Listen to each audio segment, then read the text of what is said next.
Capítulo 58 A cadeia de montanhas está queimando.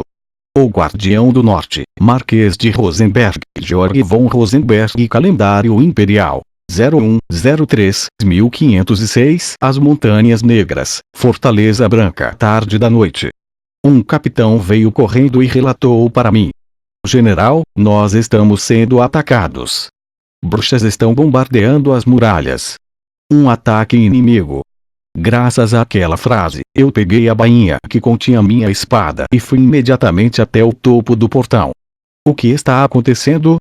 Os soldados não conseguiram me dar uma resposta satisfatória e apontaram em direção ao céu. Assim que olhei para cima, eu vi bruxas voando pelo céu noturno. O luar estava sendo encoberto pelas nuvens e pela neve caindo, fazendo com que ficasse difícil de identificá-las bem. Apesar disto, eu conseguia dizer que o número de bruxas era aproximadamente 20. As bruxas jogaram objetos secos na muralha. Elas eram cabeças. O mesmo tipo de cabeças que haviam sido catapultadas da última vez, agora estavam caindo como granizo, sendo jogadas pelas bruxas. As cabeças de humanos, escurecidas pelo fogo, cobriram a muralha. Os soldados se abaixaram e tremeram. Eles acreditavam que as bruxas haviam colocado maldições nas cabeças. Ao escutar os gritos vindos dos soldados de baixa patente, eu estreitei os olhos. Por quê? Depois de atravessarem o ar frígido do inverno, por que elas vieram até aqui tão tarde da noite só para jogar cabeças de corpos? Apesar de ser um método bem eficaz de baixar a moral dos nossos soldados, o momento que escolheram para fazê-lo era peculiar.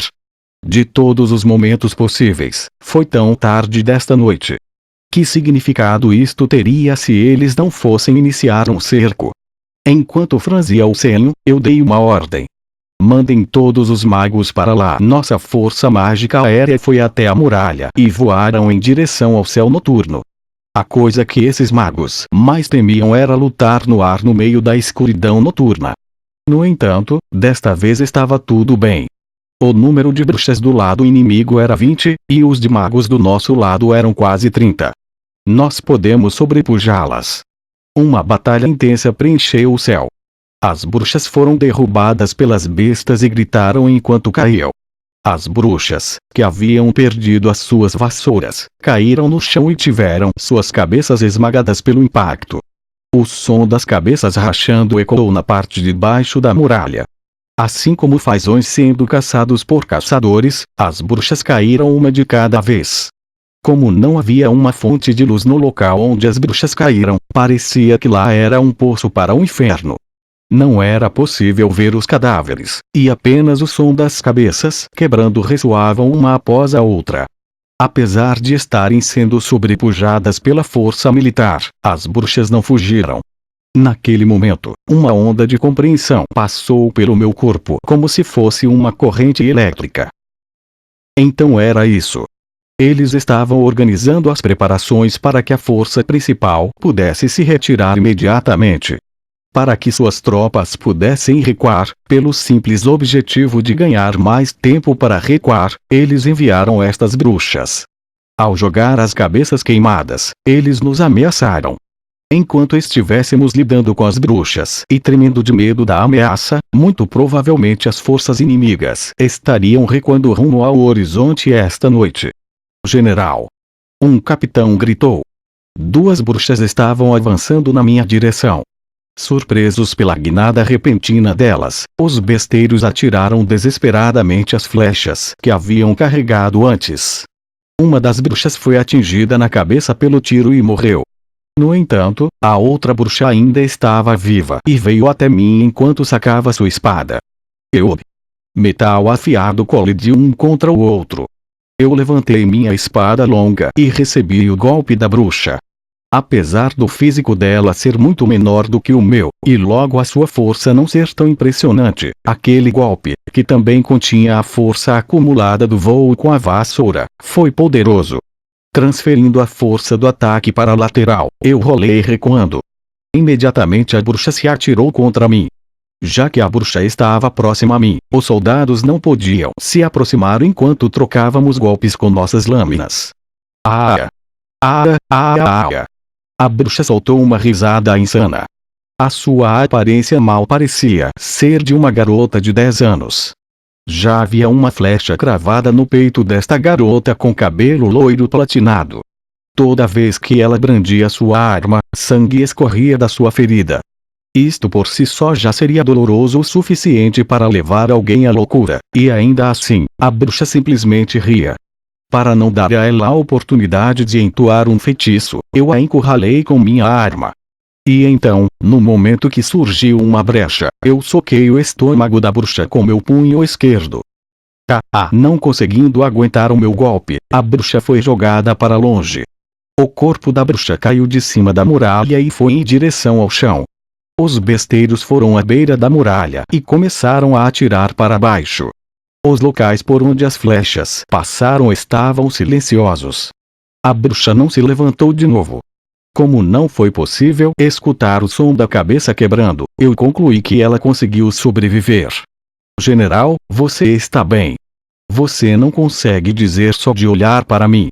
Eu não envelheci o suficiente para ser derrotado por uma garotinha. Eu embainhei minha espada. Ao longe, no céu noturno, as bruxas que sobreviveram estavam fugindo. Aparentemente cerca de 6 ou 7 das 20 bruxas morreram. Dava pena de ver que o número de sombras escapando era pequeno. Todas as forças, abram os portões da fortaleza e entrem em formação. As tropas inimigas estão planejando escapar usando as bruxas como bodes expiatórios para nos distrair. Soprem as trombetas. Depois de repelir as bruxas, os soldados gritaram comemorando. Os magos atiraram bolas de fogo no céu noturno para celebrar nossa vitória. Nesta noite nublada, as explosões das bolas de fogo podiam ser enxergadas claramente. Influenciados pela luz vívida das explosões, nossos soldados esqueceram-se do frio, esqueceram-se da morte, e foram pelos portões. Os comandantes da companhia e seus ajudantes correram pelas redondezas para organizar nossas fileiras de soldados. Eu montei um cavalo branco e fui à frente. Não havia dúvidas. Depois de escutar que a força de ataque principal deles havia sido derrotada, o Lorde Demônio estava planejando evacuar de volta para o território dos demônios.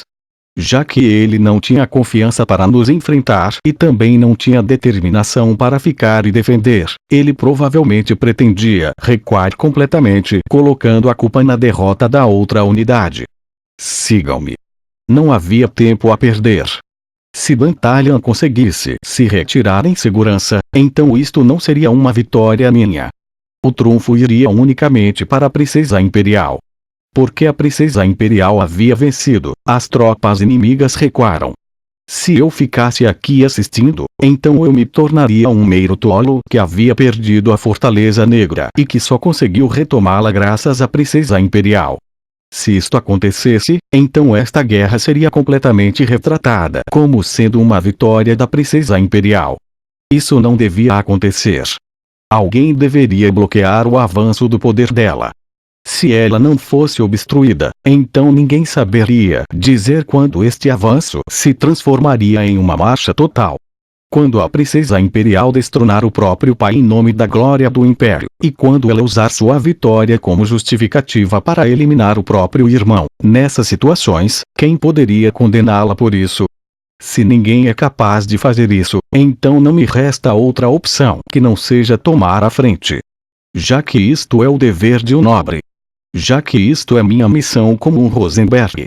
Pela paz no Império, e pela minha vingança, Lorde Demônio Dantalian, hoje você será derrotado nestas montanhas negras.